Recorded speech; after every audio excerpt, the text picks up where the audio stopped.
Star Playhouse presents Dick Powell, Charles Boyer, David Niven, Ida Lupino. Ronald Colman in Ladies on His Mind.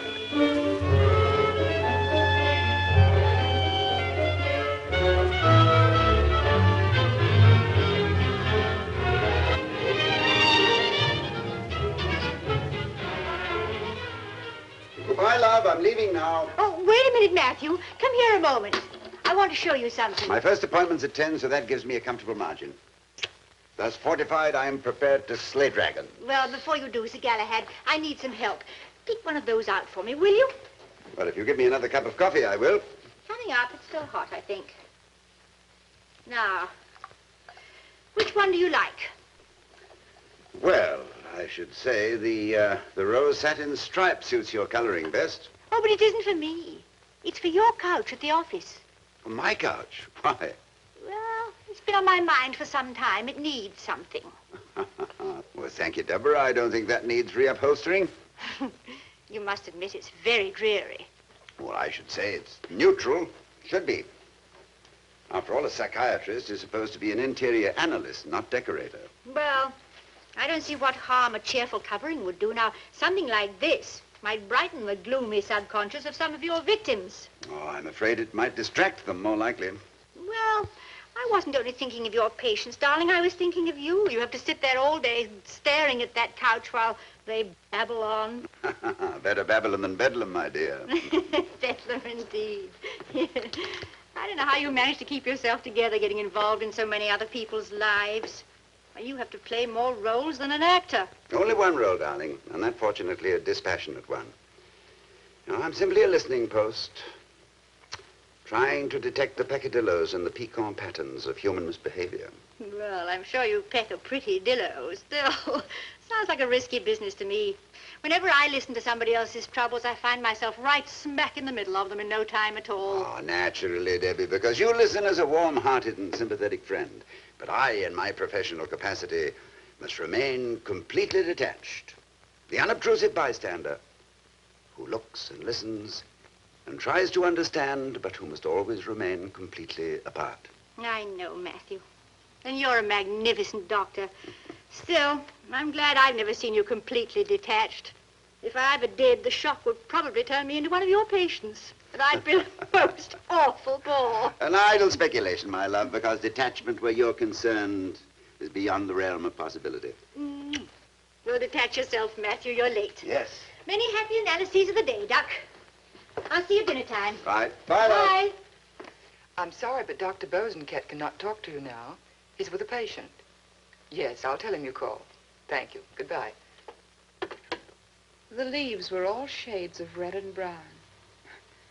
Strange it was autumn. It should have been spring, you know. I was so very young, and all my thoughts were spring thoughts. I had every reason to believe I was in love. You see, Doctor, even the words I use, thoughts, reason, believe, always my head. A Frenchman once said, "The heart is a faculty of which we deprive ourselves daily for want of exercise, whereas the mind becomes keener day by day." Well, the heart's there, all right. But if only it would give one big throb or even miss a beat occasionally, then I think I could be really happy. Well, let us be thankful you have a sound heart. Less business for my cardiac friends. Yes. Let it be said she has a heart of oak, a tree that bears no fruit. A round of applause for a good sturdy ticker. Charlotte Kirby's abandoned passion, the fretful frenzy of her embrace. Ah, she who wears her heart upon her sleeve for critics to peck at. Even the most peckish critic cannot deny your sincerity as an actress, Miss Kirby. I had the pleasure of seeing you in both Cleopatras, and I must say, as a layman, your performance seemed emotionally true and unexaggerated. You're very sweet, Doctor. It's one thing to give a convincing impression of passion, quite another to experience it yourself. I would gladly trade all professional reward if for one moment I could be an amateur in love. You understand what I mean? I feel I can talk freely to you, Doctor. And believe me, that's something new and rare. Perhaps it's because you're so detached. Simply a listening post. And I'm not required to give a performance to prove that I'm a woman, not just a still life. Now, won't you please lie back and relax, Miss Kirby? Some other time we can discuss histrionics, perhaps. But for now, let us return to, where were we? The leaves. Autumn. Yes. Autumn. Autumn and Edgar. Poor Edgar. He gathered the leaves in his hands and threw them out over the wall, down the cliff. We watched them flutter down. Down. Dead leaves. I must have shuddered, for he clasped my hand. His was warm, but mine was as cold and lifeless as the leaves. I am simply a listening post. I must remain completely detached. And when he put his arm about me and kissed me, I screamed. Not from horror or fear or any kind of feeling. It was like the cry of a stone. Poor Edgar. How could I expect him to understand? I could have died from shame if he'd known the truth about me. But I was dead inside. A white glacier clouded in a mist of tears. But if I had been Edgar... How could he know that I was inaccessible? There was no key to unlock the door. There was really no door at all. Just a wall of ice.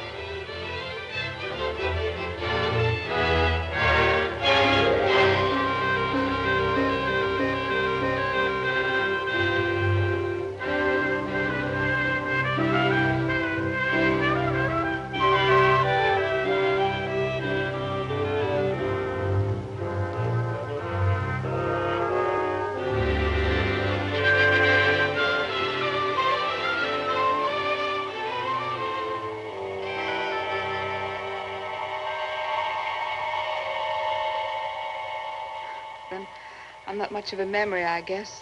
That is, for myself. I'm just an anthology of roles. Filing case of ingenues and leading ladies. When I'm off stage, I feel like an imposter pretending I'm alive. The truth is, there's not much point in probing an iceberg. The 9/10 under the water is just the same, only colder. The ultimate destiny of the coldest iceberg is to melt in warmer waters. Tired? Weary, perhaps, but not tired. I'm not much good at this sort of thing, I'm afraid. Too self-conscious to be of much help, right?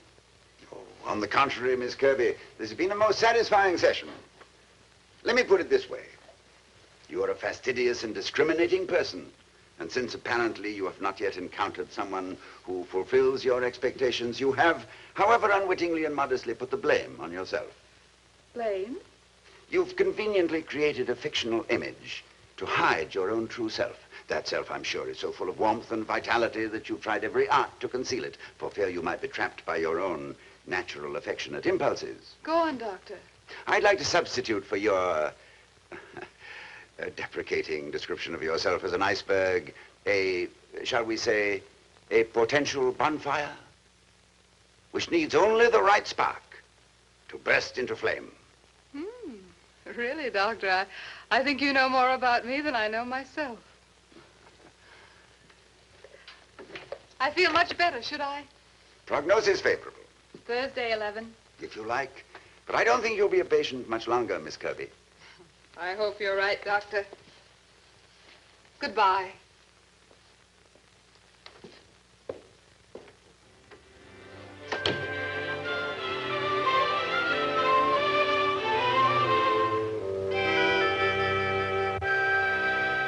Mrs. Shaw is waiting, Doctor. Shaw? You interviewed her last week. Remember Mrs. Mysterious Migraines? Migraines. Oh, yes, yes. Thank you, Miss Kimball. Show her in, will you? I must say, Doctor, Miss Kirby looked as pleased as Punch. She did? Well, it's quite possible she's going to find a new role for herself. I'd like to send her flowers for her opening night.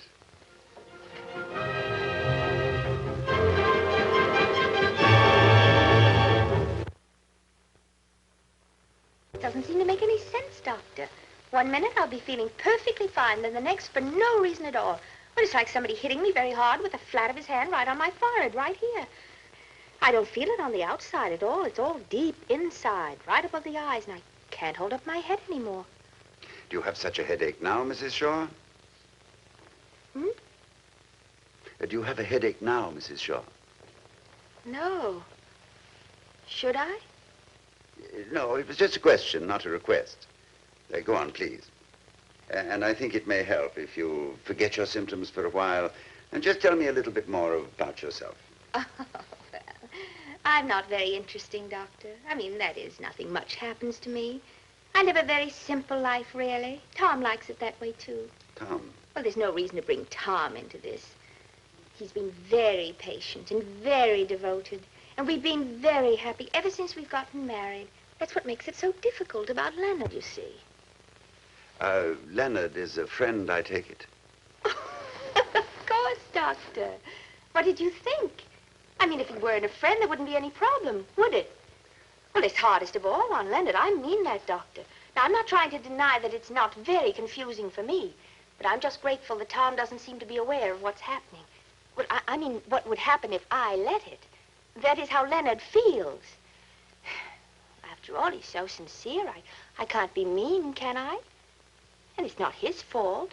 Well, it's not anybody's fault. Well, it's life, isn't it? If you mean the many things occur in one's life for which one doesn't seem responsible, that is, moral responsibility in personal relationships can often be difficult to determine. Oh, I'm not blaming Leonard, even if he is Tom's best friend. Well, I mean, if he weren't, he wouldn't have met me and none of this would have happened. Well, I mean, nothing really has happened, except for the way he feels. And you can't be angry with a man for being deeply in love with you, can you? Mrs. Shaw, I'd suggest that you don't make any judgments yet. I'd prefer it if you'd lie back and relax and just talk. All right. What do you want me to talk about? Whatever you like. Anything, everything. Just let yourself go. Only don't apologize or explain. Now. You know, it's very comfortable here. I hope I don't fall asleep. I wouldn't worry about that. You know, it's funny what floats through your head when you're not thinking. You see things. Our breakfast room, for instance. And the coffee in Tom's cup that's stone cold because he didn't have a chance to finish it. He'd miss his train. And there's something about cold coffee that makes me shiver. Tom always has to run to make it at the last minute. No, I don't think he would have been on time for our wedding if Leonard hadn't taken over. One thing is sure. Leonard is always punctual. And practical. And discreet. I am just an unobtrusive bystander. I must remain discreetly apart. But you know, as well as I know Leonard, I'm never quite sure of what he's thinking. He's able to conceal his thoughts. Certainly very lucky for everybody concerned. Now, if I were Leonard... Leonard has such magnificent control of himself. He seems just about to tell me exactly how he feels, but he has such great respect for me. And of course, I try to be as gentle and considerate as I can. Friendly, you know, but at arm's length. But at arm's length. But at arm's length. But at arm's length.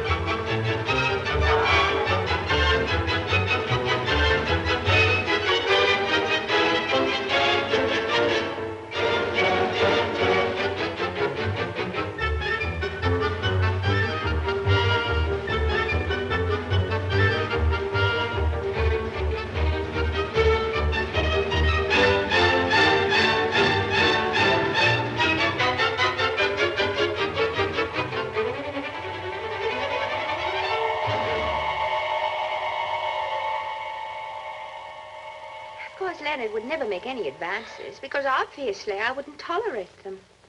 Oh, it must be terrible, though, to suffer love unrequited. But I suppose Leonard finds some little happiness in just being with me. It's sad, though.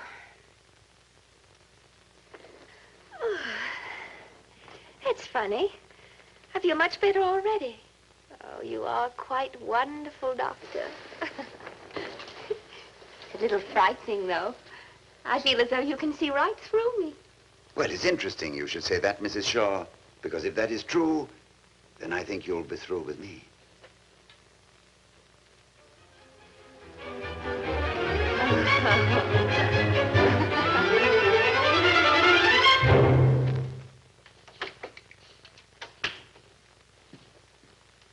Mrs. Shaw's file, Doctor. I won't need it, Miss Kimball. Mark the case closed. That was a quick cure. No cure, no case. Since she seems so disappointed, I prescribed a light diet, less spice and sauce in her imagination. And to make her completely happy, I also suggested medication. Oh? Sodium acetyl salicylate. She was delighted. I don't think that girl will take aspirin for an answer. By the way, Mrs. Judson canceled again. Your next appointment isn't until 4. A new patient, Mrs. Miriam Newsom. So you have a couple of hours to yourself, Doctor.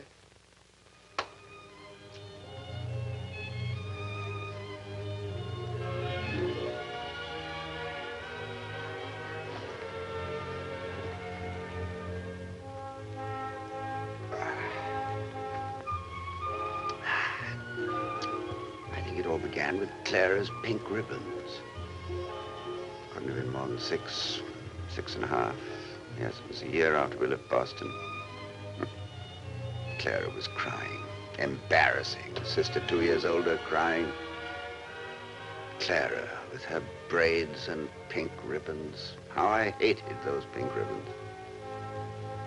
I know she only wore them because of... Oh, no, no, no! Pink ribbons! Not yet, old boy, not yet.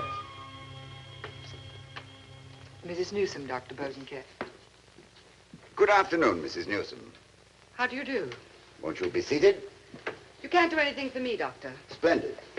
In that case, it's been a pleasure meeting you. Everybody speaks very highly of you. Of course, it's the fashionable thing to do. Only I think anybody who follows fashions is a jellyfish. And jellyfish never swim against the current, do they? Exactly. Ashtray, please.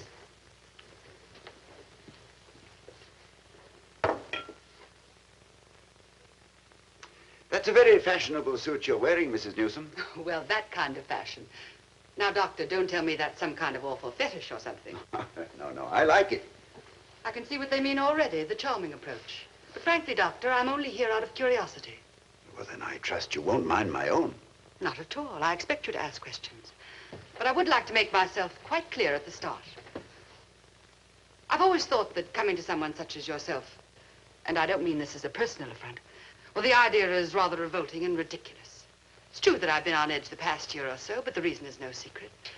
I've tried very hard to be patient and understanding, but the fact is my husband has become intolerable.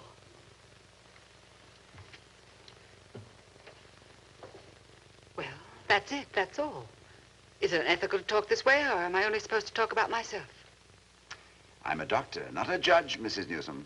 Yes, of course, but you must have opinions. Men always do. I've never met an objective man in my life. Attractive women seldom do. Careful, Doctor. I'll begin enjoying this. You'd better start asking your questions.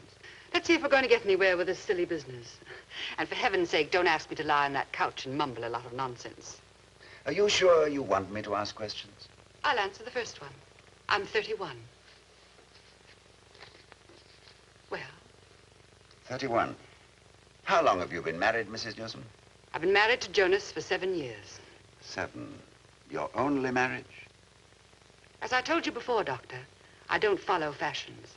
I take marriage seriously, perhaps too seriously. Sometimes I wonder what I've been trying to prove. Maybe that personal dignity is more important than sentiment.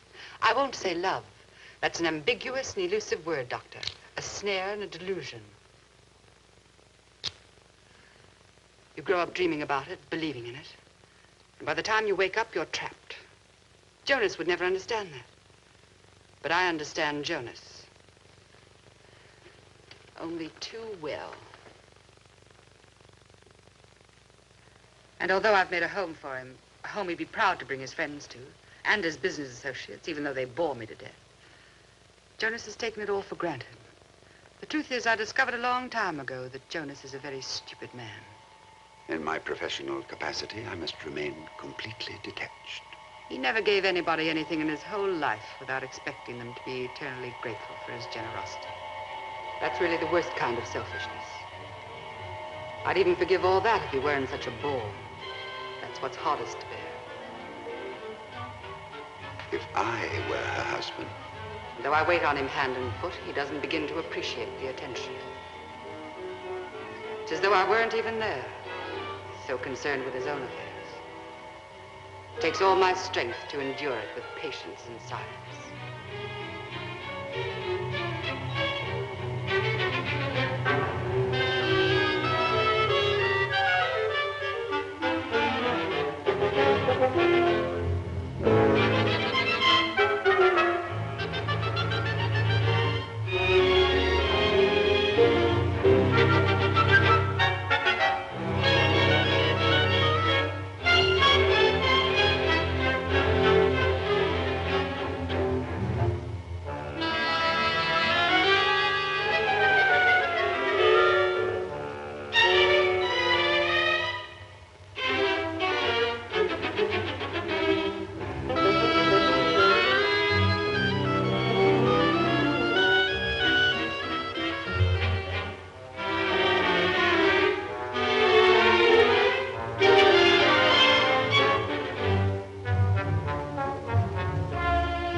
Endure all the rest of it, but Jonas is so unbearably insensitive. As frightful as it is with all his impossible friends, it's even worse when we're alone. He has absolutely nothing to say. Have I amused you, Doctor? I hope you haven't misunderstood me. I hope I haven't. As I told you, Doctor, there's nothing you can do for me. I think you're absolutely right, Mrs. Newsom. I only wish I could do something for your husband.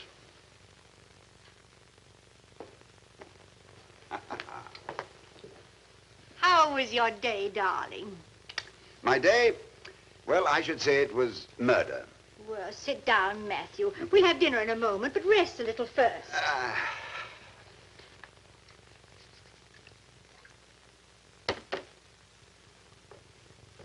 There. This should fix you. Oh.